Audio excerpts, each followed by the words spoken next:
नमस्कार प्रिय विद्यार्थियों।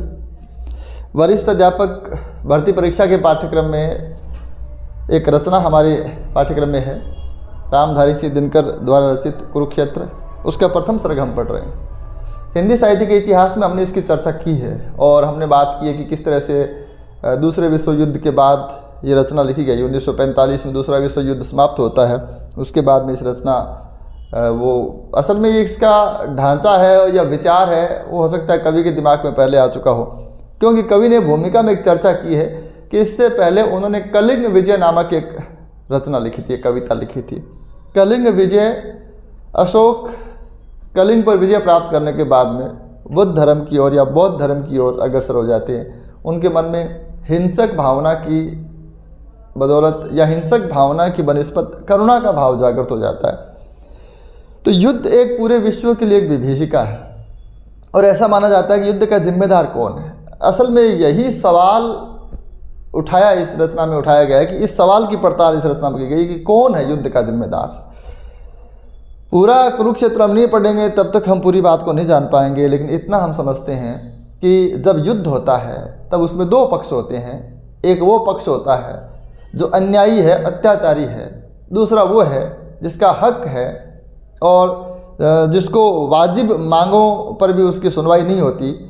तो एक दिन जो दलित पीड़ित या जो अपने अधिकारों से वंचित कर दिया गया है वो एक दिन हथियार उठा लेता है। तो पूरे कुरुक्षेत्र का मामला यही है कि भाई कौन है जिम्मेदार युद्ध का। क्या युद्ध का जिम्मेदार वो है जो प्रताड़ित किए जाने पर हथियार उठा लेता है, या फिर युद्ध का जिम्मेदार वो है जो अत्याचार और अन्याय के बल पर शासन करता चला आ रहा है। अगर सबके अधिकार, सबकी इच्छाएं, या इच्छाएं तो मैं नहीं कहूँगा, लेकिन सबके अधिकार समान रूप से पोषित हो जाएं, किसी का भी हक नहीं मारा जाए, तो क्या युद्ध होगा? तो ये सवाल है। तो फिर उत्तर क्या है इसका? कौन है जिम्मेदार युद्ध का? तो अगर हम कवि के हिसाब से बात करें तो इसका जिम्मेदार कौन है, इसका उत्तर क्या होगा? उत्तर नहीं दिया है कवि ने। इसलिए दो चार बातें यहाँ मैंने पहले साइड में लिखी है, आप इसको देखेंगे। ये जो कैमरा रिकॉर्ड हो रहा है, मतलब ये जो वीडियो रिकॉर्ड हो रहा है वो मोबाइल से हो रहा है, थोड़ी सी तकनीकी खराबी आने की वजह से। तो कुछ वीडियो मोबाइल से रिकॉर्ड हो रहे हैं, तो मुझे लगता है कि फिर भी कोई समस्या आए तो मुझे मैसेज ज़रूर करें। और सब ठीक है, आपको चीज़ें समझ में आ रही है तो चलते रहेंगे। कुरुक्षेत्र प्रथम सर्ग, लेखक रामधारी सिंह दिनकर, कवि हैं ये। प्रकाशन वर्ष 1946। कुरुक्षेत्र एक प्रबंध काव्य है और प्रबंध की अब तक जो हमने एक रूपरेखा देखी है कि प्रबंध वो होता है जिसमें 15 सर्ग होते हैं, जिसमें एक नायक होता है जो धीरोदात्त या धीर ललित होता है ना। उसमें एक मुख्य रस होता है, प्रधान रस होता है, कई अंगी रस होते हैं। एक उसमें कथा होती है ना। कथा का आरंभ होता है, मध्य होता है, विकास होता है, चरम सीमा होती है। अनेक प्रकार की बातें प्रबंध को लेकर कही जाती है। कुरुक्षेत्र ऐसा प्रबंध नहीं है। कुरुक्षेत्र का जो पहला सर्ग है उसमें युधिष्ठिर कुछ चिंता करता है, कुछ सोचता है, और असल में एक पूरा का पूरा कुरुक्षेत्र युद्ध के बाद में लिखा गया है। ये ध्यान देने की बात है। कुरुक्षेत्र महाभारत के युद्ध की भूमि है, ये हम सब जानते हैं, लेकिन कुरुक्षेत्र रचना महाभारत के युद्ध के बाद के चिंतन का परिणाम है। महाभारत के युद्ध के बाद में जो युधिष्ठिर ने सोचा और सोचने उसको जो उसके मन में जो चिंता हुई, उसका परिणाम कुरुक्षेत्र है। तो पहले सर्ग में युधिष्ठिर को चिंता होती है कि मैंने युद्ध किया, इतने लोग मारे गए, तो क्या ये जायज़ है, क्या ये मतलब उचित है, क्या इसके बिना काम चल सकता था, क्या हासिल क्या हुआ, इतने लोग मारे गए, उसके बाद में मेरा जो तख्त है वो खून से सना हुआ है, मैं हड्डियों के ढेर पे बैठ के मुकुट पहन रहा हूँ। ये सब वो सोचते हैं युधिष्ठिर। फिर दूसरे सर्ग से लेकर 7वें सर्ग तक वो भीष्म पितामह के पास चले जाते हैं और दूसरे सर्ग से लेकर 7वें सर्ग तक भीष्म पितामह और युधिष्ठिर के मध्य संवाद होता है। और सवाल वही, भाई युधिष्ठिर ये कहता है कि क्या इसके बिना काम चल सकता था, क्या युद्ध के बिना काम चल सकता था, इससे अच्छा मैं तपोबल करता, इससे अच्छा मैं वन में जाके तप करता, इससे अच्छा मैं राज्य लेता ही नहीं। भीष्म पितामह उसको समझाते हैं कि देख भाई, तेरे को नहीं लड़ना होता तो कोई और लड़ता, क्योंकि ये जो कौरवों का जो अत्याचारी शासन है उसको मिटाने के लिए तू नहीं लड़ता तो कोई और लड़ता। ये तो राड़ तो होके रहती। अगर एक आदमी किसी दूसरे का हक दबा रहा है और कोई एक व्यक्ति किसी दूसरे पर अत्याचार या अन्याय के बल पे शासन कर रहा है तो झगड़ा तो होके रहेगा, स्वाभाविक सी बात है। तो ये चिंतन है इसमें। तो इसको वैचारिक प्रबंध कहा जा सकता है, क्योंकि उसमें वैसी कथा नहीं है जैसी प्रबंध में होनी चाहिए। ये ध्यान देने की बात है। कलिंग विजय की अगली कड़ी इसको खुद कवि ने माना है। युद्ध की समस्या, कई बार यूँ लिखा आता है युद्ध एवं शांति की समस्या, तो वो भी जायज़ बात है। भाई युद्ध और शांति में क्या श्रेष्ठ है? तो स्वाभाविक सी बात है शांति श्रेष्ठ है। तो फिर युद्ध क्यों करते हैं? क्या दुनिया में युद्ध होने ही नहीं चाहिए? कोई सीधा सीधा सवाल पूछे, बताओ युद्ध और शांति में तुम क्या चाहते हो? तो कौन चाहेगा युद्ध? कोई नहीं चाहता। तो फिर युद्ध होते क्यों हैं? युद्ध होने का कारण यह है कि किसी न किसी के अधिकार दबाए जाते हैं, किसी न किसी को पीड़ित किया जाता है, कोई किसी के ऊपर अन्याय होता है, अत्याचार होता है, किसी का दमन किया जाता है। तो जो दमित होता है, जो पीड़ित हो जाए, तो अत्याचार से आतंकित हो जाता है, वो एक दिन हथियार उठा लेता है, झगड़ा कर लेता है। फिर परिणाम आए सो आए। फिर कौन जीते? वो जो दमित है उसने हथियार उठाया वो जीत लेगा, या वो जो अत्याचारी शासक है वो जीत जाएगा। ये तो आगे की बात है।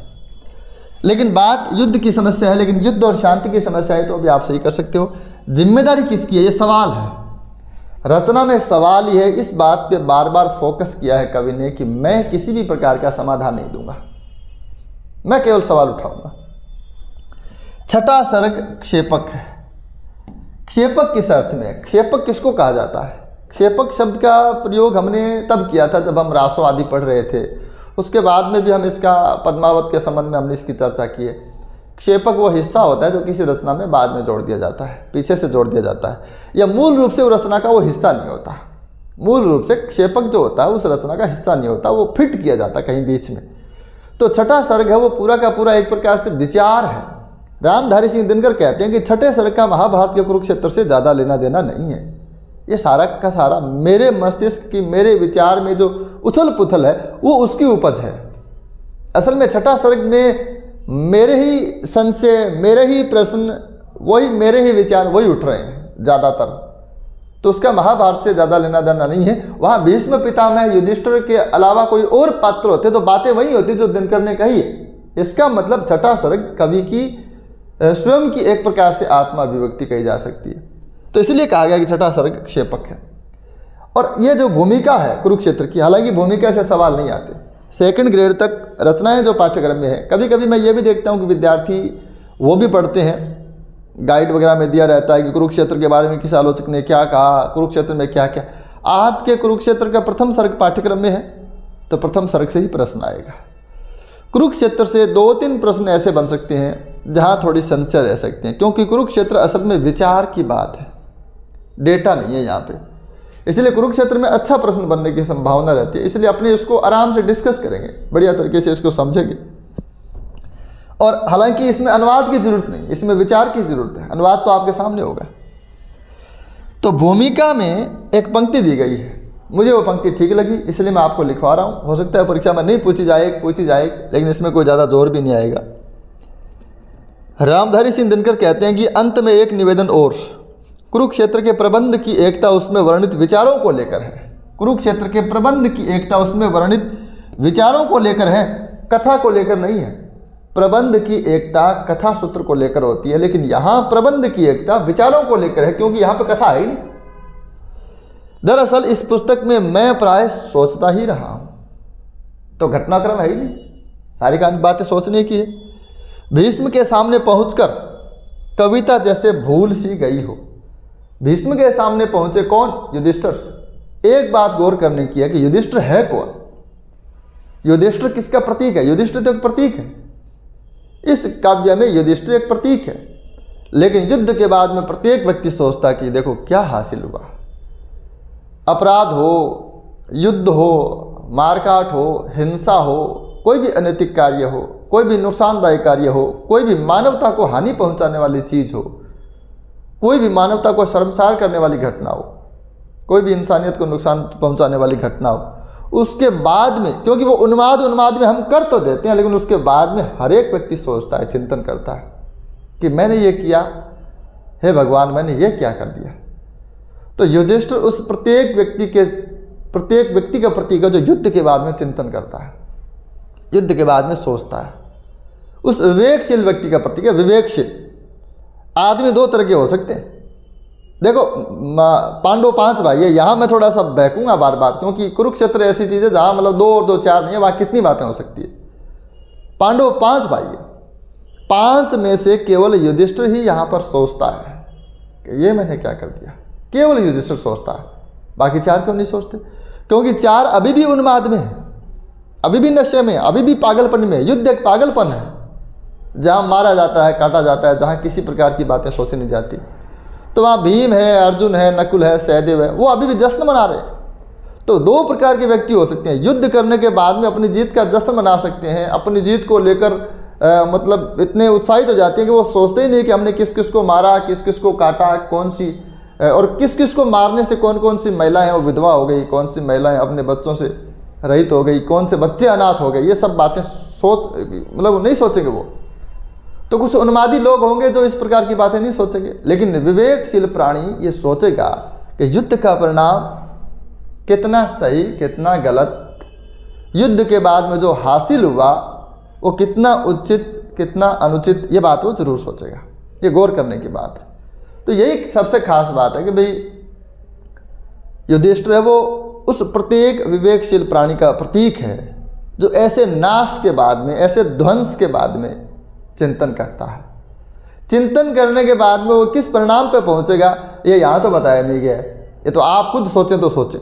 यहाँ आपको फ्री किया है कवि ने, पाठक को फ्री छोड़ा, पाठक पर छोड़ा है, आप सोचो क्या सही क्या गलत। लेकिन चिंतन तो होगा, विवेकशील प्राणी चिंता तो करेगा। शाणो आदमी सोचेगा, बावड़ों के सोचेगा, है ना। तो युधिष्ठिर शाणा आदमी का प्रतीक है। दरअसल इस पुस्तक में मैं प्राय सोचता ही रहा हूँ भीष्म के सामने पहुंचकर, हालांकि जब भीष्म के सामने युधिष्ठिर पहुंचते हैं तब अपना पाठ समाप्त हो जाता है, हम उसके बाद में नहीं पढ़ते, हम पहला सर्ग ही पढ़ेंगे। युधिष्ठिर भीष्म के सामने पहुंचकर कविता जैसे भूल सी गई हो, क्योंकि विचार ही विचार आते। फिर भी कुरुक्षेत्र न तो दर्शन है और न किसी ज्ञानी के प्रौढ़ मस्तिष्क का चमत्कार। यह कोई दर्शन नहीं है। दर्शन का मतलब ऐसी फिलॉसफी दे देना कि भाई ऐसा ऐसा ऐसा होना चाहिए था, वो दर्शन होता है ना। वस्तु के बारे में, जगत के बारे में, युद्ध के बारे में, शांति के बारे में, मनुष्य के बारे में, देवता के बारे में, आत्मा के बारे में, परमात्मा के बारे में अपनी धारणाएं स्थापित कर देना दर्शन है। लेकिन यहां कुछ भी स्थापित नहीं किया गया है, यहां कुछ सवाल उठाए गए। असल में अपने इसको आम भाषा में कहते हैं जिसको अचेड़नो काम नहीं, अचेड़नो काम, कारण अचेड़ के छोड़ दियो। तो ये हमारे मस्तिष्क को उद्वेलित करता है, समाधान नहीं देता। इसलिए दर्शन नहीं है, क्योंकि यहाँ स्थापनाएं नहीं है, यहाँ प्रश्न है, यहाँ कुछ चिंताएं हैं, लेकिन स्थापनाएं नहीं है।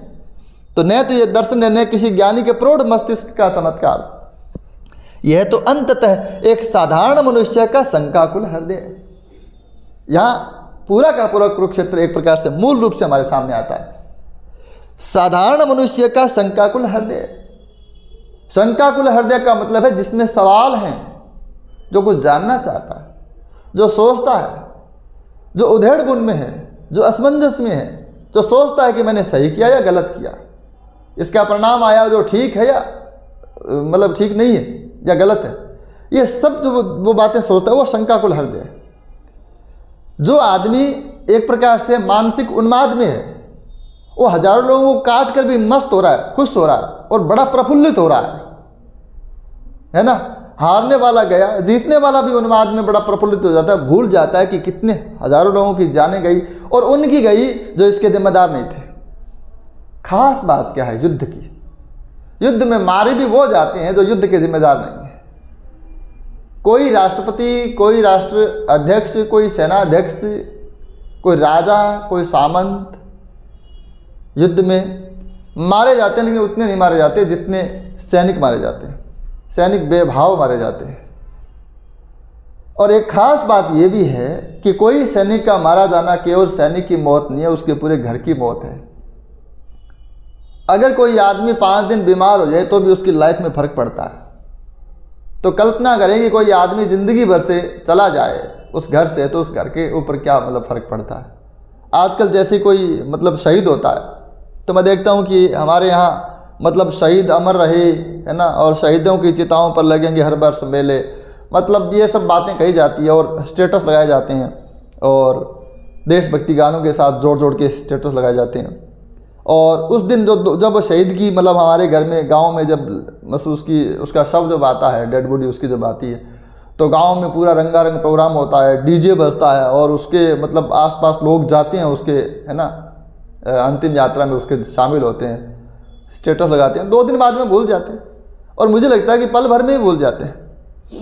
कई बार मैं देखता हूँ कि एक ऐसा मतलब विद्यार्थियों को मैं कई बार इसकी चर्चा करता हूँ कि अभी अभी किसी के यहाँ मोबाइल में जैसे स्टेटस लगा हुआ है और बड़े वो स्टेटस में एक इमोजी आती है जिसमें आंसू यूँ मतलब खतरनाक तरीके से बाहर निकल, जैसे बाल्टी से भर के आंसू डाला हो किसी ने बाहर, वो इमोजी बड़ी खतरनाक लगती है मुझे। बहुत छोटी छोटी बात पे वो इमोजी लगाते हैं लोग, जबकि बहुत दर्दनाक इमोजी है, वो नहीं यूज़ करनी चाहिए।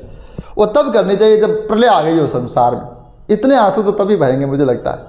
लेकिन वो सब इमोजी लगाते हैं, स्टेटस लगाते हैं, फिर अगला स्टेटस बनवारी की कॉमेडी लगा देते हैं, जस्ट अगला स्टेटस।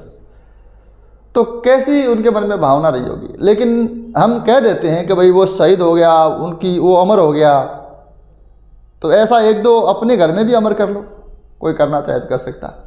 जो भाषण देते हैं मंच पे खड़े होकर, वो चाहें तो अपने घर में भी 1-2 अमर कर ले।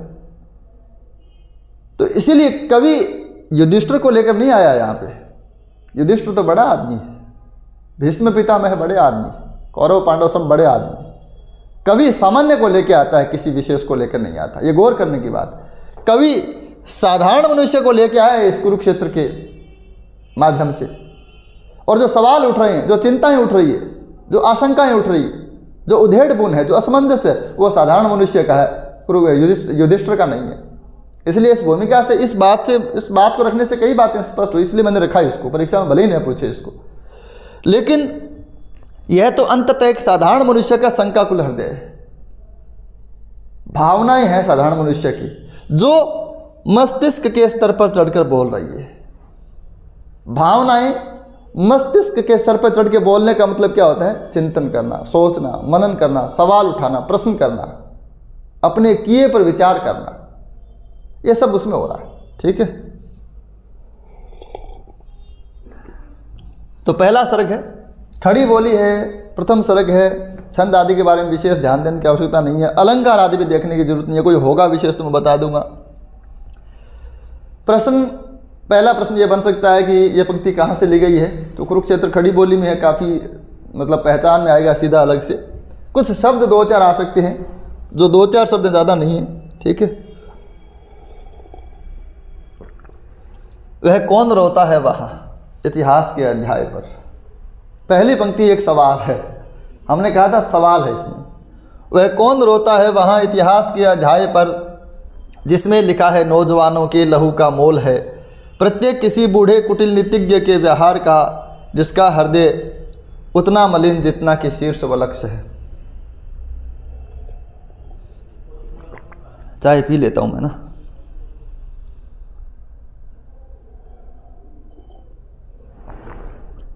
आप इसका PDF निकालें, नोट्स प्रिंट, उसके बाद में पढ़ें। ठीक है, क्योंकि इसमें समस्या ये है कि ये जो मैं पढ़ूंगा PPT से, इसमें 4 लाइन आती है, लेकिन 4 लाइन में उदम बैठता नहीं। तो सबसे अच्छी बात तो तब है कि जब मैं इसकी मेरे साथ हाथ में जो कागज़ है ना, मैं उसको पढ़ूँ और आप भी कागज़ को देखो। वह कौन रोता है वहाँ इतिहास के अध्याय पर, जिसमें लिखा है नौजवानों के लहू का मोल है, प्रत्येक किसी बूढ़े कुटिल नीतिज्ञ के व्यवहार का, जिसका हृदय उतना मलिन जितना कि शीर्ष वलक्ष है, जो आप तो लड़ता नहीं कटवा किशोरों को मगर आश्वस्त होकर सोचता शोणित बहार, लेकिन बच गई बचलाज सारे देश की, और तब सम्मान से जाते गिने नाम उनके देशमुख की लालिमा है बची, जिनके लुटे सिंदूर से देश की इज्जत बचाने के लिए यह चढ़ा दिए जिनने निज लाल है। ठीक से देखें इसको दोबारा से। वह कौन रोता है वहाँ इतिहास के अध्याय पर, इतिहास के उस अध्याय में जहाँ युद्ध के बारे में वर्णन है। इतिहास युद्धों से भरा हुआ है। हिंदुस्तान की इस पूरे मतलब विश्व की सभ्यता में लगभग ओशो ने कहा कि 3000 युद्ध अब तक हो चुके हैं, छोटे मोटे से लेकर बड़े बड़े युद्ध तक। तो इतिहास युद्धों से भरा पड़ा है। और उस इतिहास के अध्याय पर जो व्यक्ति युद्ध से पीड़ित हुआ, जिस व्यक्ति को युद्ध से नुकसान हुआ, जिस व्यक्ति को युद्ध से अपना पुत्र खोना पड़ा, जिस व्यक्ति को युद्ध से अपना पति खोना पड़ा, जिसको अपना पिता खोना पड़ा, जिसने अपने परिवार के मुखिया को खो दिया, जिसने अपने एकमात्र सहारे को खो दिया, जिसने अपने प्यारे को खो दिया, वो रो रहा है। पहला ही सवाल है, वह कौन रोता है वहां? इसके दो अर्थ हो सकते हैं। एक अर्थ तो ये हो सकता है कि वह कौन रोता है वहां, तो इसका एक उत्तर तो ये हो सकता है कि वहां वो प्रत्येक व्यक्ति रोता है जो युद्ध से पीड़ित है।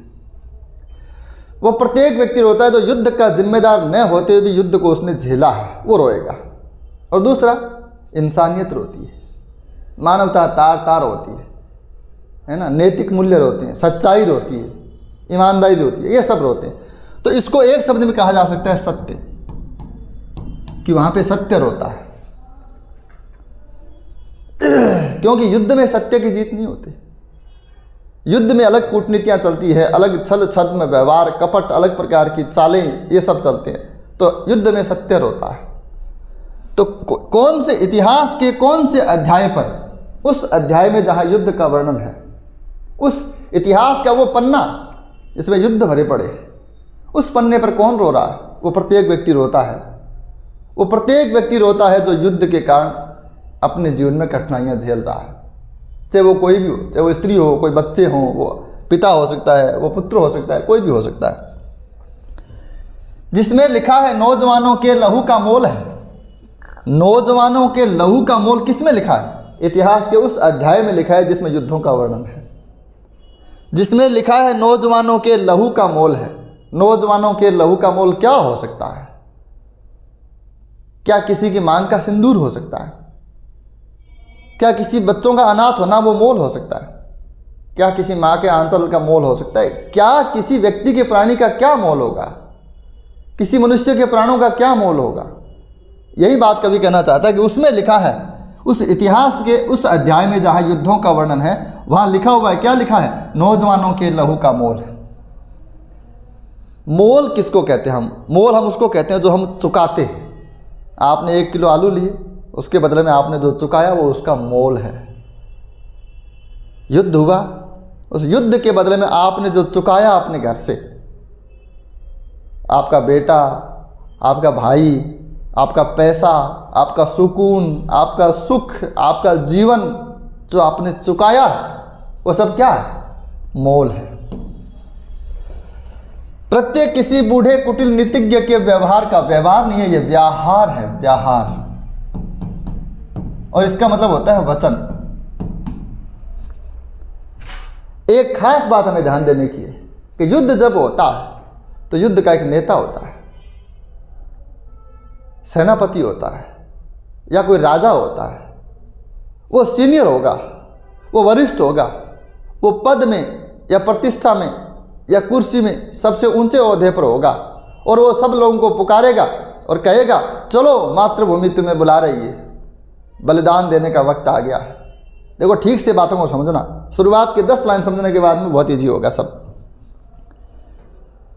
प्रत्येक युद्ध में एक नेता होगा, एक सेनापति होगा जो सबको पुकारेगा कि आओ, मत सोचो, बलिदान देने के लिए ही बने हो तुम, अपने प्राणों का उत्सर्ग कर दो, झोंक दो अपने आप को, मारो, क्योंकि मिट्टी तुम्हारा खून मांगती है। ये सब वो पुकारता है। तो प्रत्यय का मतलब है विश्वास, और व्यवहार का मतलब है वचन। कोई ऐसा बूढ़ा, कोई ऐसा कुटिल, चालाक, तेज, नीतिज्ञ, नीति का जानकार ऐसा व्यक्ति है जिसने किसी को वचन कहे थे, भाषण दिया था, और उसका विश्वास करके लोग युद्ध में कूद पड़े थे। वो भी इतिहास के उस अध्याय पे लिखा हुआ है। देखो, कौन रोता है वहां? इतिहास के उस अध्याय पर जिसमें नौजवानों के लहू का मोल लिखा हुआ है, जिसमें एक ऐसे कपटी, बूढ़े, नीतिज्ञ के वचनों का विश्वास लिखा हुआ है, और उसके वचनों का विश्वास करके हजारों लाखों लोग वो युद्ध भूमि में कूद पड़े थे। वो भी उसी अध्याय में लिखा हुआ है। और कैसा है वो बूढ़ा, कुटिल, चालाक, नीतिज्ञ? कैसा है वो? जिसका हृदय उतना ही मलिन है, उसके हृदय में मैल भरा हुआ है, जितना कि शीर्ष वलक्ष है। वलक्ष का मतलब चमकीला या सफ़ेद, वलक्ष का मतलब चमकीला या सफ़ेद। तो वलक्ष का देखो, अब मैं इसके हम दो अर्थ ले सकते हैं, हालांकि श्लेष नहीं है यहाँ पे, मैं पहले ही कह रहा हूँ। एक तो ये कि जो बूढ़ा आदमी है, जो सीनियर आदमी है, जो सेनापति है, वो राजा है, उसके सिर पर सफ़ेद बाल है, इसलिए कहा दिया गया होगा कि उसका शीर्ष यानी उसका जो ऊंचा हिस्सा है, सिर है, वो सफ़ेद है। दूसरा, उसके सिर पर चांदी का, सोने का मुकुट है, इसलिए उसके शीर्ष को वलक्ष या सफ़ेद या चमकीला कह दिया गया होगा। तीसरा, उसके मुख पर बड़ी आत्मीयता है, बड़ा अपनापन है, वो कहता है मेरी प्रजा है ना। उसका जो मुख है, उसका जो चेहरा है, उसमें लोगों के प्रति आत्मीयता है, अपनापन है। वो कहता है मेरी प्रजा के लिए मैं युद्ध लड़ रहा हूँ, मुझे युद्ध लड़ना पड़ रहा है, मैं तुम्हारी ही रक्षा के लिए अपने आप को झोंक रहा हूँ इस युद्ध में। लेकिन वो दिखावा है, वो झूठ है, वो फरेब है। असल में उसका हृदय मलिन है, और जितना उसके हृदय में कपट भरा हुआ है, ऊपर से उतना ही वह अपने आप को चमकीला, सफ़ेद, सत्यवादी और प्रजा का हितैषी साबित करने की कोशिश करता है। 4 लाइन में आप क्या समझे? दोबारा बोलता हूँ मैं ये 4 लाइन। वह कौन रोता है वहाँ इतिहास के अध्याय पर? पहला सवाल इस कुरुक्षेत्र रचना का सबसे वाजिब और सबसे महत्वपूर्ण सवाल है, और यही सवाल पूरी रचना में चलता है। कौन है जो युद्ध का परिणाम भोगता है? तो कौन हो सकता है? प्रत्येक व्यक्ति हो सकता है, कोई भी हो सकता है। किसी के युद्ध में बकरी मर गई तो वो भी रोएगा, वो इतिहास के उस अध्याय में वो भी रो रहा है, हालांकि उसका नाम नहीं है इतिहास के उस अध्याय में। फिजिकली रूप से, भौतिक रूप से उसका नाम उस इतिहास के पन्ने पर लिखा हुआ नहीं है, लेकिन वो रोता तो है। तो पहला सवाल कवि करता है कि वो कौन रोता है वहाँ इतिहास के अध्याय पर, और उस इतिहास के अध्याय पर पता नहीं कितने नौजवानों के लहू का मोल लिखा हुआ है। नौजवान के लहू का मोल उसकी पत्नी, उसकी माँ, उसके बच्चे, उसका पिता, उसका घर, उसकी गाय, उसका प्रवेश, उसका खेत, उसके भाई बंधु सब चुकाते हैं। नौजवान के लहू का मोल कोई बहुत साधारण मोल नहीं है, और वो वहाँ पे लिखा हुआ है। एक खास बात युद्ध की एक और भी है, युद्ध में वो पीढ़ी मरती है जो सबसे प्रोडक्टिव होती है, सबसे उत्पादक होती है।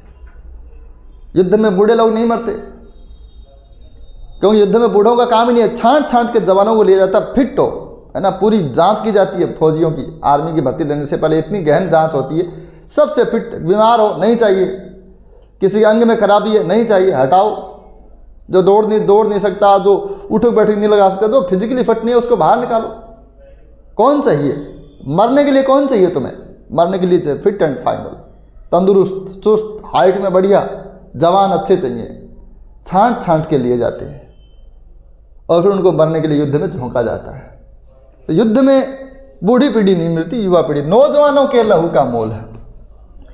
और उसी अध्याय में जहाँ युद्ध है, उसी अध्याय में किसी ऐसे बूढ़े, कुटिल का मतलब चालाक, जिसके मन में खोट है, जो बाहर से कुछ हो रहा है भीतर से कुछ और है, ये है कुटिल। नीतिज्ञ असल में आप में एक व्यंग्य हो सकता है। मैं बहुत गहरा जा रहा हूँ, सेकंड ग्रेड में इतने लेवल के प्रश्न आते हैं, लेकिन आप आनंद के लिए इसको पढ़े। याद नहीं को, मुझे लगता है याद आपको कुछ करना नहीं, 2 बार आप सुन लेंगे तो काफ़ी रहेगा। प्रत्येक किसी बूढ़े कुटिल नीतिज्ञ के व्यवहार का, ऐसा बूढ़ा कुटिल चालाक और नीति का जानकार, अपने आप में नीति का जानकार है, उसके वचनों का विश्वास इसमें लिखा हुआ है, क्योंकि उसके वचनों पर विश्वास करके ही लाखों लोग युद्ध में कूद पड़े थे। और वह कैसा है? बूढ़ा कुटिल, जिसका हृदय उतना ही मलिन है जितना कि वो ऊपर से, या जो जितना उसका शीर्ष है वो सफ़ेद है, चमकीला है। ठीक है, जो आप तो लड़ता नहीं, बात अब खुल जाएगी। अब आपने एक पात्र पकड़ लिया, वो उसके बारे में बात कर रहा है कवि, जो युद्ध का नेता, जो युद्ध के लिए उकसाता है, जो अपने पीछे लेकर फौज को चलता है कि आओ मेरे साथ चलो तुम, और जो दिखाता है उसको अलग अलग सपने, कारण बताने पड़ते हैं। गौर करने की बात है, जब भी हम किसी को कोई काम करवाना चाहें तो कारण बताने पड़ेंगे। आप बच्चे को स्कूल भेजना चाहते हैं तो पहले उसको झूठे कारण बताए जाएंगे। अगर आप पहली क्लास में बच्चे को स्कूल भेज रहे हैं, अब तो पहली क्लास होती नहीं, मतलब अलग अलग हो गई, वो UKG LKG, मतलब आजकल प्ले स्कूल भी आ गया, लेकिन जब मेरे ज़माने में पहली क्लास में बच्चे को भेजते थे तो ये कहते थे भाई बैठे जाओ तुम टॉफ़ी मिलेगी, मखाना मिलेगा, पतासा मिलेगा। ये स्कूल भेजने के कारण है, जबकि उचित कारण, सही कारण तो ये नहीं है। अगर उसको ये कह दिया जाए पहली क्लास के बच्चे को कि जाओ तुम पहली क्लास में जाओ, स्कूल जाओ, है ना, तुम मतलब टीचर बनोगे, तुम प्रोफेसर बनोगे, तुम एसडीएम बनोगे, तुम अच्छा बिजनेस करोगे, तुम अच्छे इंसान बन जाओगे, वो जाएगा नहीं। वो कहता कौन, मुझे बनना ही नहीं अच्छा इंसान। उसको अलग तरह के लालच दिए जाते हैं। तो युद्ध में जब किसी को उकसाया जाता है, किसी को घुसाया जाता है, तो उसको अलग प्रकार के कारण बताए जाते हैं कि मातृभूमि को आज तुम्हारी ज़रूरत है, तुम्हारा बलिदान व्यर्थ नहीं जाएगा, तुम्हारे खून की एक एक बूंद है वो इस धरती पे अनेक प्रकार के वीरों को पैदा करेगी। ये सब कारण उसको बताए जाते हैं। मैं इसके विरोध में नहीं हूँ, आप कभी ये मतलब सोच ले कि भाई मैं राष्ट्र के हित में नहीं हूँ, ऐसा नहीं है, लेकिन मैं ये कह रहा हूँ ऐसा होता है। और प्रत्येक युद्ध इसी प्रकार से लड़ा जाता है। और वो जो व्यक्ति है जो उनको उकसाता है, उनके हाथ में गलत कारणों का झुंझुना पकड़ा के उनको उकसा देता है, वो जो व्यक्ति है, वो व्यक्ति कभी आप लड़ता नहीं है। जो आप तो लड़ता नहीं कटवा किशोरों को, मगर आश्वस्त होकर सोचता शोणित बहा। वह किशोरों को कटवा कर और बड़ा आश्वस्त होकर सोचता है, क्या सोचता है कि खून तो बहुत बहा, अपने बहुत से लोग मारे गए, लेकिन गई बच लाज सारे देश की, लेकिन सारे देश की लाज बच गई।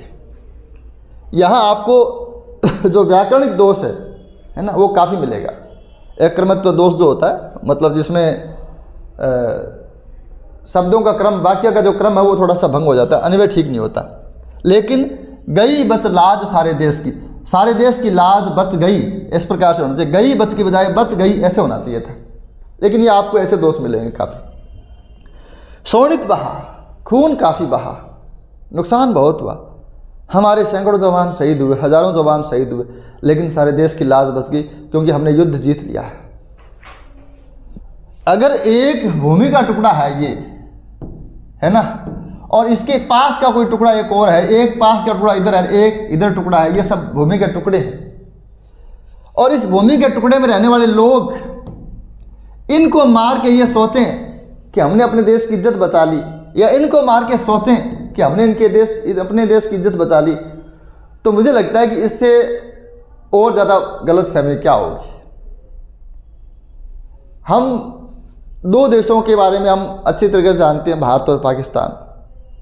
तो कोई अगर पाकिस्तानी को मार के हम खुश हों इस बात से लेकर, या पाकिस्तानी भारतीय को मार के खुश हो इस बात को लेकर,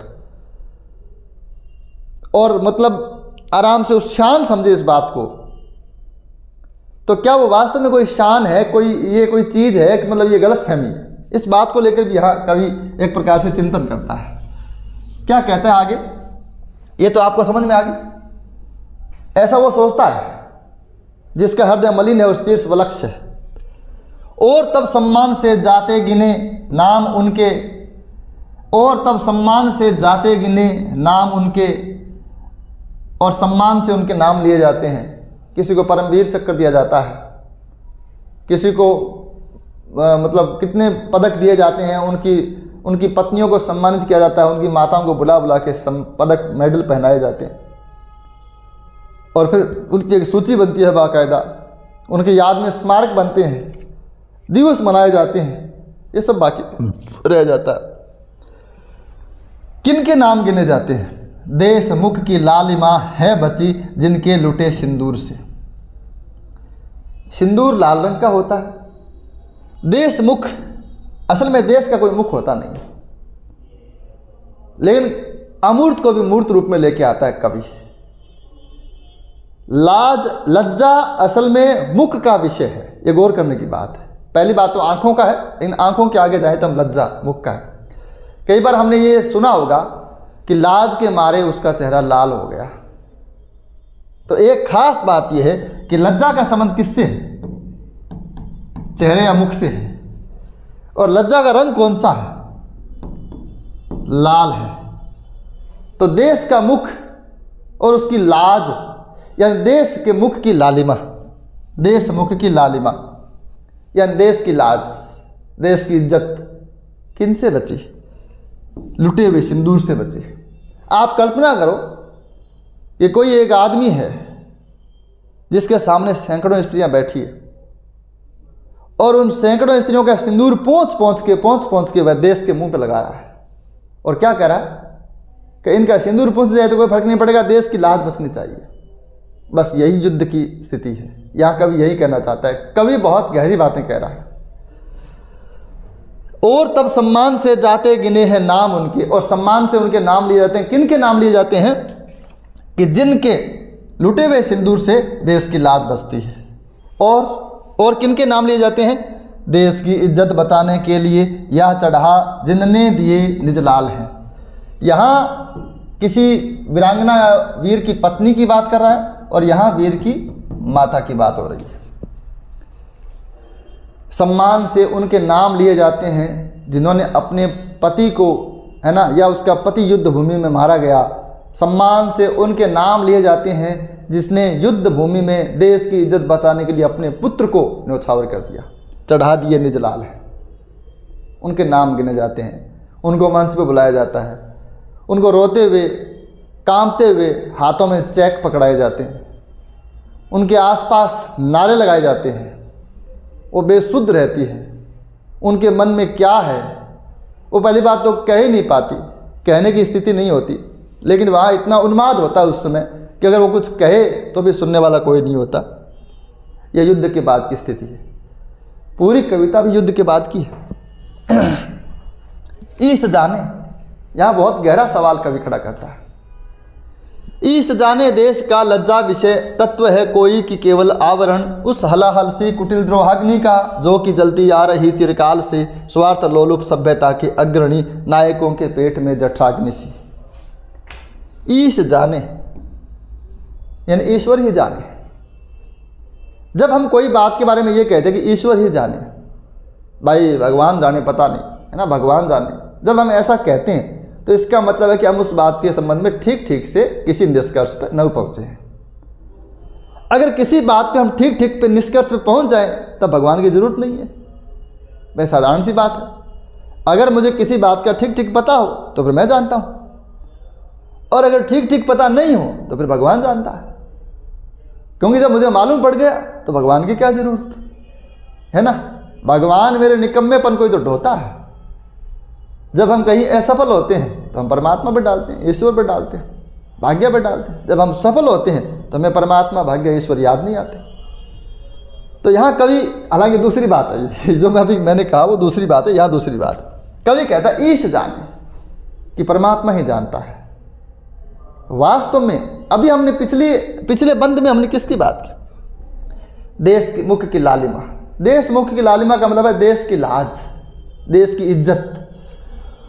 तो कवि कहना चाहता है कि वास्तव में यह देश की इज्जत नाम की कोई चीज़ है या नहीं भी है, कोई पता ही नहीं। हो सकता है ऐसा कुछ हो ही नहीं। तो हो सकता है देश की इज्जत, देश मुख की लालिमा, देश की लाज ऐसी कोई चीज़ ही नहीं हो। ये जानबूझ के क्रिएट की गई हो ऐसे लोगों के द्वारा जो युद्ध को अपना बाजार समझते हैं। असल में तो युद्ध एक बाजार है, स्वाभाविक सी बात तो ये है। युद्ध अपने आप में एक इंडस्ट्री है, बिजनेस है। युद्ध, कल भी मुझे कोई कह रहा था, कल परसों की बात है, युद्ध अपने आप में एक बड़ी इकोनॉमी है।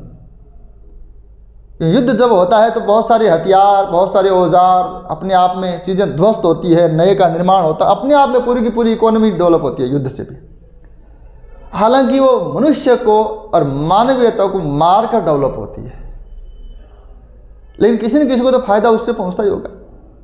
तो आज भाई स्वाभाविक सी बात है, जो कंपनी हथियार बनाती है, जो बम बनाती है ना, जो राइफल्स बनाती है, वो तो ये चाहते हैं ज़्यादा से ज़्यादा युद्ध हो। और जब युद्ध होता है तब वो कहते हैं आजकल सीजन चल रहा है, बड़ी डिमांड चल रही है, बड़ा काम है, टाइम नहीं है, फुर्सत नहीं है, बहुत पैसे कमाए मैंने उस समय बहुत पैसे कमाए जब ये कारगिल का युद्ध हुआ था। तो ऐसा कोई कहता होगा। सबकी अपनी अपनी, हालांकि ये बातें कहने की नहीं है, मैं सार्वजनिक रूप से नहीं कर रहा हूँ, लेकिन कभी कभी मुझे लगता है कि ये सब बातें होती हो जब कोई बहुत पीड़ा में होगा और बहुत तकलीफ में होगा, जब कोई पूरे गांव में महामारी होगी, तब कोई ये भी कहता होगा आजकल बड़ा अच्छा सीजन चल रहा है ना, और भरा हुआ गल्ला देखकर खुश होता होगा। तो ये सब चीज़ें चलती है, एक तरफा नहीं है सब। तो ईश जाने, ईश्वर जाने देश का लज्जा विषय, ये जो लज्जा है, देश की लाज है, देश की जो इज्जत है, तत्व है क्या? कोई बात है क्या? कोई ये घटक है क्या? ये तत्व है कोई कि केवल आवरण या केवल दिखावा है? सवाल तो यहां पे आ गया, या आवरण है ये केवल? देखो ये सवाल यहां पे आ गया कि देश की जो लज्जा है, जिसके लिए पत्नियां अपने पति को चढ़ा देती हैं और माताएं अपने पुत्र को न्यौछावर कर देती है, वो देश का लज्जा या देश की लज्जा वो कोई वास्तव में तत्व है कि वो केवल दिखावा है? ऐसा तो नहीं है कि वो किसी की निजी शत्रुता के कारण ये चीजें सामने आ रही हो। नीचे लिखा है, उस हलाहल सी कुटिल द्रोहाग्नि का जो कि जलती आ रही चिरकाल से, स्वार्थ लोलुप सभ्यता की अग्रणी नायकों के पेट में जठराग्नि सी। स्वार्थ लोलुप, स्वार्थ में लालची, सभ्यता के अग्रणी, सभ्यता के अग्रणी का मतलब राजा, शासक, सेनापति, ये सब सभ्यता के अग्रणी जो आगे रहते हैं, जो बड़े जिम्मेदार हैं, वही तो बताते हैं औरों को कि अपना नुकसान हो रहा है। वो फलाना देश अपनी इतनी ज़मीन दबा गया, फलाना ने ये कर दिया, वो आम पब्लिक को पता ही नहीं चलता बेचारे को। राजस्थान में बैठे बैठे आदमी को पता ही नहीं चलता कि हिमाचल में, अरुणाचल में या उधर कश्मीर में क्या हो गया। उसको बताता है कि देखो हमारे साथ ये हो गया, तो आओ, है ना, हम ऐसा करते हैं। तो स्वार्थ लोलुप, स्वार्थ में लालची, सभ्यता के अग्रणी, इस मानव सभ्यता के अग्रगामी वरिष्ठ जन, ऊंचे पदों पर बैठे राजा, सामंत, प्रधानमंत्री, सेनापति, जो भी है ना, उन नायकों के पेट में जठराग्नि के समान लंबे समय से द्रोहाग्नि, द्रोह की अग्नि जो जहर के समान है वो जलती आ रही है। ये जो नीचे वाली चार पंक्तियां उनको ठीक से फिर से देख लें। स्वार्थ लोलुप, स्वार्थ में लालची, सभ्यता के अग्रणी, इस मानव सभ्यता के अग्रणी यानी आगे आगे चलने वाले जो नेतृत्व करने वाले जो लोग हैं, है ना, उन नायकों के पेट में जठराग्नि के समान जो द्रोह की अग्नि है, जो शत्रुता की अग्नि है, जो बैर की अग्नि है, जो वैमनस्य की अग्नि है ना, वो जहर के समान लंबे समय से जलती आ रही है। कहीं ऐसा तो नहीं है कि इस द्रोह अग्नि का ये आवरण हो? देश की जो लाज है वो वास्तव में कोई चीज है या वो दिखावा है? और दिखावा किस चीज का? उस सभ्यता के अग्रणी नायकों के पेट में जो द्रोहाग्नि जल रही है, हो सकता है उसका ये दिखावा हो सकता है युद्ध करवाने वाले लोग ये हों, ये जो चार पंक्ति में जो लोग आए हैं। हो सकता है देश की लज्जा नाम की कोई चीज हो ही नहीं। हो सकता है ये सब लोग हमें बताते हो कि देश की लज्जा है, जबकि वो अपना भीतर की अग्नि को शांत करना चाहते हैं, अपनी शत्रुता को शांत करना चाहते हैं। यह तो निश्चित बात है कि शत्रुता राजाओं के बीच में होती है, युद्ध प्रजाएं लड़ती है। तो प्रजा को बताया जाता है कि ये जो युद्ध है, ये जो इस मिट्टी की लाज बचाने के लिए लड़ रहे हो, अगर प्रजा को यह बता दिया जाए कि ये जो युद्ध है तुम इसलिए लड़ रहे हो कि मेरी उससे खुन्नस है, तो प्रजा लड़ेगी नहीं। तो यही सवाल इस पूरे बंद में उठाया गया है। मूल शब्द यहाँ पे जो नीचे की चार लाइन है उसमें एक तो द्रोहाग्नि है। द्रोहाग्नि का मतलब द्रोह की अग्नि, विद्रोह की अग्नि, शत्रुता की अग्नि, वैमनस्य की अग्नि। तो यहाँ रूपक अलंकार है। और वो किसके पेट में जलती रहती है, किसके भीतर जलती रहती है? द्रोह की अग्नि, स्वार्थ में लालची सभ्यता के अग्रणी नायकों के पेट में जलती रहती है। कैसी है वो द्रोह की अग्नि? जठराग्नि सी है। जठराग्नि पेट की अग्नि को कहते हैं जो हमारी पाचन क्रिया में काम करती है। तो यहाँ पर उपमा अलंकार हो गई। और वो कब से चली आ रही है? वो तो चिरकाल से जलती आ रही है। और ये द्रोहाग्नि कैसी है? हलाहल सी, यहाँ पर उपमा अलंकार है, जहर के समान, विष के समान है। तो जब से मानव सभ्यता का विकास हुआ है, शुरुआत में मनुष्य नंगा घूमता था, कच्चा खाता था। बाद में उसने आग जलानी शुरू की, पका के खाना शुरू किया। बाद में उसने कहा कि शिकार करने में 2 लोग ज़्यादा आसानी से काम कर सकते हैं, तो उसने समूह बनाया। फिर उसने मकान बनाया होगा, झोंपड़ी बनाई होगी, गुफा में रहा होगा, परिवार बनाया होगा। फिर उसने कहा कि हम में से एक लीडर होना चाहिए, तो एक कबीला बना होगा, एक कबीले का सरदार बना होगा। ऐसा ही कबीला को दूसरी जगह बना होगा। फिर कबीले के सरदारों के बीच में किसी बात को लेकर, अपने अहम को लेकर, किसी चीज़ को लेकर या अन्याय को लेकर एक कबीले के सरदार ने दूसरे पर अन्याय किया होगा तो आपस में युद्ध हुआ होगा। तो कह रहा है लंबे समय से ये अग्नि जली आ रही है। वैमनस्य की जो आग है उन नायकों के पेट में जठराग्नि के समान जहर सी अग्नि लंबे समय से चली आ रही है। बड़ी गौर करने की बात यह है कि जो अग्नि है उसकी उपमा हलाल से की गई है। ठीक है, अग्नि कैसी है? जहर के समान। और अग्नि जल रही कैसी है? जठराग्नि के समान। अग्नि कैसी है? जहर के समान है। और अग्नि जल रही कैसी है? जलती कैसी है? वो जलने की प्रक्रिया उसकी कैसी है? जठराग्नि के समान है। इसलिए दो उपमाएं आ गई यहाँ पे, और यहाँ भी अपने आप में एक रूपक है। थोड़ा सा गहरा पद है ये, आपने बात को समझा होगा। इस पूरी 6 लाइन में कवि ये कहना चाहते हैं कि जो देश की इज्जत नाम का जो सब्जेक्ट है, विषय, वो वास्तव में कोई चीज़ है या उन नायकों का अपना स्वार्थ है, और अपने स्वार्थ की वजह से वो लोगों को बताते होंगे कि देश की इज्जत के लिए लड़ो। ठीक है, आगे चलते हैं। विश्व मानव हृदय के निर्द्वेष में मूल हो सकता नहीं द्रोहाग्नि का, चाहता लड़ना नहीं समुदाय है, फैलती लपटे विषैले व्यक्तियों की सांस से। विश्व मानव छोटा सा शब्द है ये, लेकिन इसको बहुत बड़ी बात समझना। विश्व मानव वो है जो पूरी दुनिया को ही अपना घर समझता है। विश्व मानव वो है जो मानता है कि वसुधैव कुटुंबकम। विश्व मानव वो है जो नहीं मानता कि भारत, पाकिस्तान, बांग्लादेश, अफगानिस्तान कोई चीज़ होती है। विश्व मानव वो है जो पृथ्वी को अपना घर, पृथ्वी को अपना देश समझता है, जो विश्व का नागरिक है, जिसके लिए 200 देशों की सीमाएं जो हैं, 200 देशों की जो सीमाएं वो उसके लिए निरर्थक हैं। वो विश्व मानव है। विश्व मानव कभी भी अपने देश को श्रेष्ठ और दूसरे देश को हीन नहीं समझेगा। विश्व मानव अपने धर्म को श्रेष्ठ, दूसरे धर्म को हीन नहीं समझेगा। विश्व मानव केवल मनुष्य को श्रेष्ठ, अन्य पशु पक्षियों जानवर को हीन नहीं समझेगा। विश्व मानव प्राणी जगत के लिए, और वो अपने सबको अपने समान समझेगा, सबको बराबर समझेगा। उसके लिए देश की सीमाएं, धर्म की सीमाएं, भाषा की सीमाएं, मर्यादा की सीमाएं, लिंग, रंग, भेद आदि समस्त सीमाएं हैं बेकार। ऐसे विश्व मानव के हृदय निर्द्वेष में, जिसके मन में कोई द्वेष नहीं, मूल हो नहीं सकता द्रोहाग्नि का। युद्ध को भड़काने का काम कौन करती है? भीतर की जो द्रोहाग्नि है, द्वेष की अग्नि है, वैमनस्य की अग्नि, वो युद्ध को भड़काती है। लेकिन वो युद्ध की अग्नि का मूल ऐसे मानव के हृदय में हो नहीं सकता। ये कवि कहता है। कवि कहता है ऐसा आम आदमी जिसको कोई लेना देना नहीं है भारत पाकिस्तान से, भारत चाइना से, वो कभी युद्ध नहीं लड़ सकता।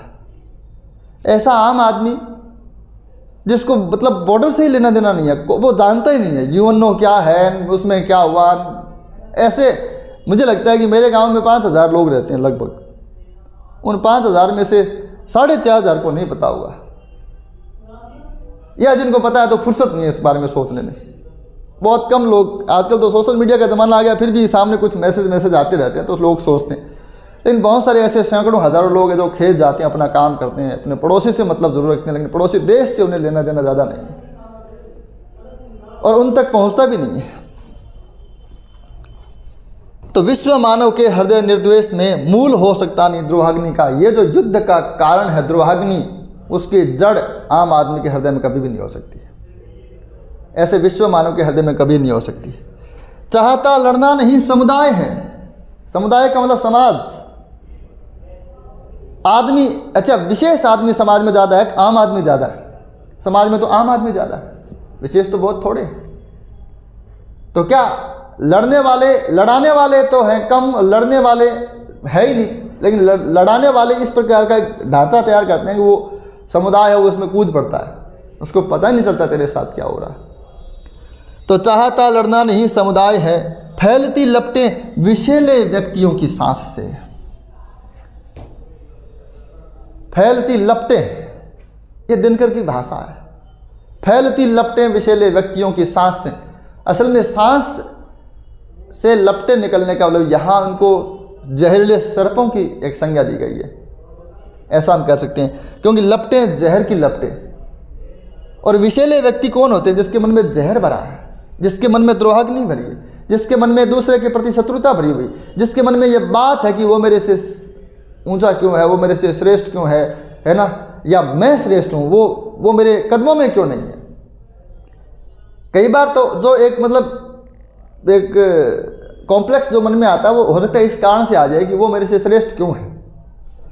लेकिन कई बार ये भी वजह बनती है कॉम्प्लेक्स की कि वो मेरे नीचे क्यों नहीं है, वो मेरे बराबर कैसे खड़ा है ना, वो मुझे नमस्कार क्यों नहीं करता, वो मुझे सलाम क्यों नहीं करता, वो मुझे हाजिरी क्यों नहीं लगाता। ये सब चीज़ें भी बहुत सारे लोगों को मतलब अब तो ये बहुत आम चीज़ है, हम सब समझते हैं इस बातों को। तो व्यक्ति जो किसी के प्रति द्वेष रखता है, ईर्ष्या रखता है, शत्रुता रखता है, बैर का भाव रखता है, वो विषैला व्यक्ति है। और ऐसे ही व्यक्तियों की सांस से विषैली लपटें, जहरीली लपटें फैलती रहती है। ठीक है, तो युद्ध का जिम्मेदार ऐसे लोगों को बताया गया है जो एक प्रकार से किसी के प्रति ईर्ष्या या द्वेष भावना रखते हैं। हर युद्ध के पहले द्विधा लड़ती उबलते क्रोध से, हर युद्ध के पहले मनुज है सोचता, क्या शस्त्र ही उपचार एक अमोघ है, अन्याय का, अपकर्ष का, विष का, गरल में द्रोह का, लड़ना उसे पड़ता मगर और जीतने के बाद भी, रणभूमि में वह देखता है सत्य को रोता हुआ, वह सत्य है जो रो रहा इतिहास के अध्याय में, विजयी पुरुष के नाम पर कीचड़ नयन का डालता। हर युद्ध से पहले, समय कितना हो गया बता दो कोई बात। हाँ तो एक बात पढ़ते हैं उसके बाद रोकते हैं। ठीक है, हर युद्ध से पहले द्विधा लड़ती उबलते क्रोध से। देखो आदमी के मन में एक तरफ प्रचंड क्रोध है और एक तरफ सामने मानवीयता है, इंसानियत है। हो सकता है किसी के मन में युद्ध लड़ने से पहले यह भी दिमाग में आता होगा ये लोग मारे जाएंगे, इनके बच्चे क्या करेंगे, अनाथ हो जाएंगे। तो द्विधा, एक प्रकार की दुविधा लड़ती है उबलते क्रोध से। उसके मन में क्रोध आ रहा है, भयंकर क्रोध, और युद्ध उसके लिए जरूरी हो गया है, लेकिन वह सोचता भी होगा थोड़ा बहुत, है ना। हर युद्ध से पहले मनुज है सोचता, क्या शस्त्र ही उपचार एक अमोघ, अमोघ जिसको टाला नहीं जा सकता, उपचार एक अमोघ है। क्या इस समस्या का जो हमारे सामने खड़ी है, विवेकशील व्यक्ति ये सोचता है कि क्या एक शस्त्र ही इसका अमोघ उपचार है? क्या शस्त्र के, हथियार के अलावा कोई दूसरा उपाय नहीं? क्या हथियार के अलावा कोई दूसरा, युद्ध के अलावा, मारकाट के अलावा, हिंसा के अलावा कोई दूसरा रास्ता नहीं है? ऐसा वो सोचता है। अन्याय का, अपकर्ष का, अवनति का, विष का, जहर का, गरल में द्रोह का, और जहर से भरी हुई द्वेष की अग्नि का, या द्वेषता का, शत्रुता का, द्रोह का मतलब शत्रुता का, जहरीली शत्रुता का, मनुष्य के मन में पल रहे जहर का, इस पतन का, अपकर्ष का, इस अन्याय का, क्या एक शस्त्र ही उपाय है? क्या एकमात्र उपचार इसका शस्त्र है? क्या एकमात्र उपचार इसका युद्ध है? थोड़ा बहुत तो सोचता होगा, लेकिन गौर करने की बात यह कि क्रोधी व्यक्ति ज़्यादा विवेक से काम लेता नहीं। इसलिए अगर विवेक और क्रोध में कहीं भी थोड़ा बहुत अगर मान लो द्वंद्व होता भी है तो जीतेगा क्रोध ही, क्योंकि क्रोध जैसे जैसे बढ़ता है वैसे वैसे आदमी का विवेक शून्य होता जाता है। जब नाश मनुष्य पर छाता है पहले विवेक मर जाता है, यह रश्मि रथी की पंक्ति है। तो हर युद्ध से पहले उसके मन में जो क्रोध आता है, उस क्रोध से एक विचार लड़ता भी है, थोड़ा बहुत एक आवाज़ आती भी है कि भाई मत कर, क्या एक यही उपाय है क्या? और हो सकता है देख ले, विचार कर ले, कोई और रास्ता हो, इस अन्याय को, अपकर्ष को, जहर को, इस शत्रुता को दबाने का कोई और उपाय है तो सोच ले। तो पहले हल्का सा आदमी के मन में विचार आता है और लड़ना उसे पड़ता मगर, और जीतने के बाद। तो लड़ने से पहले उसकी स्थिति क्या है? द्वंद्व की स्थिति है। और लड़ने से बाद की उसकी स्थिति क्या है? लड़ने के बाद और जीतने के बाद भी उसको अपने आप से लड़ना पड़ता है कि ये मैंने क्या किया। लड़ना उसे पड़ता मगर, और जीतने के बाद भी वह जब लाशों का ढेर देखता है, जब बहता हुआ खून देखता है, जब बिलखती हुई महिलाओं को देखता है, रोते हुए बच्चों को देखता है, दुखी अवसादग्रस्त पिता बूढ़े बुजुर्गों को देखता है,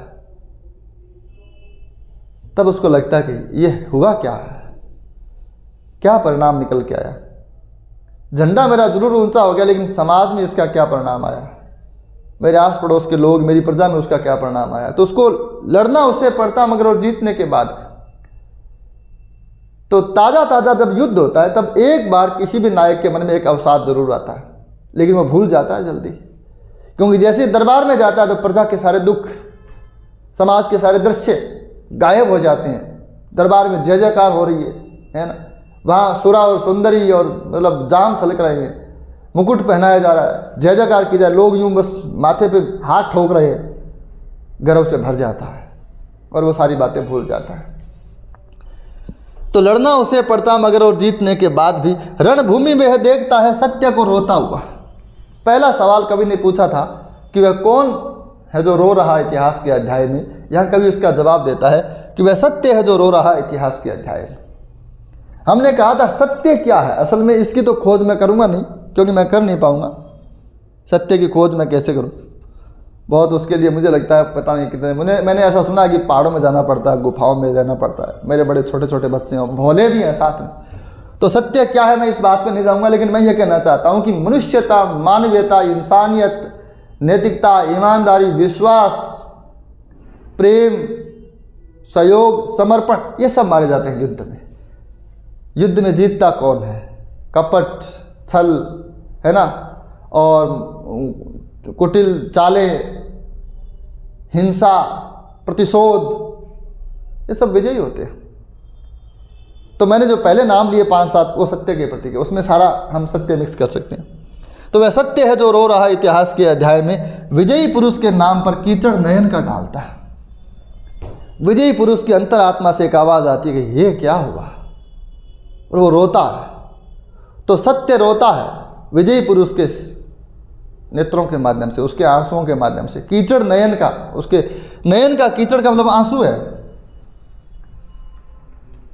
ये असल में इस प्रकार के जो शब्दों का प्रयोग है वो इसकी मतलब प्रभावशीलता को बढ़ा देते हैं। कीचड़ नयन का डालता, विजयी पुरुष के नाम पर कीचड़ नयन का डालता।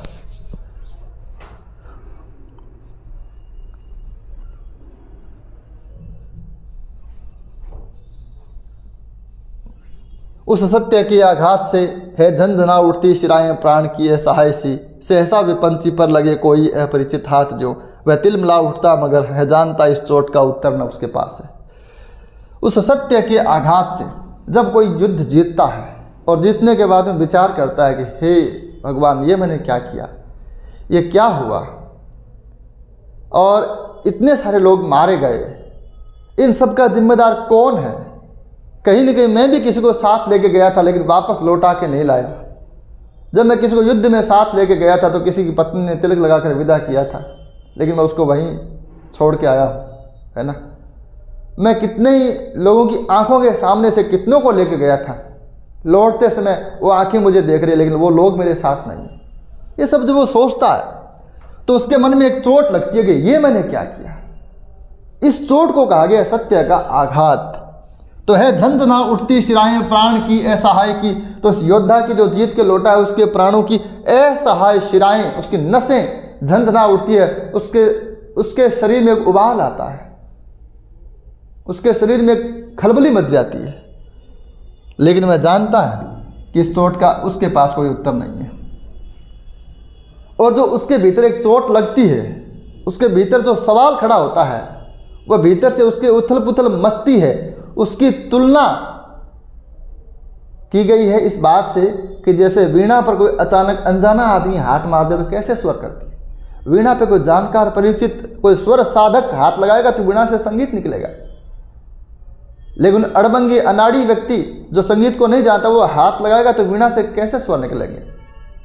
वीणा से मतलब बिल्कुल बेसुरे स्वर निकलेंगे, जो जीवन के लिए ठीक नहीं है। इसलिए उससे जो उसके मन में उथल पुथल आती है, उसके मन में जो विचार आते हैं, उसके मन में जो सत्य की चोट आती है, उसके लिए तुलना करते हुए कवि ने कहा है कि सहसा अचानक विपंची वीणा पर लगे कोई अपरिचित हाथ, जो जैसे कोई अपरिचित हाथ लग गया,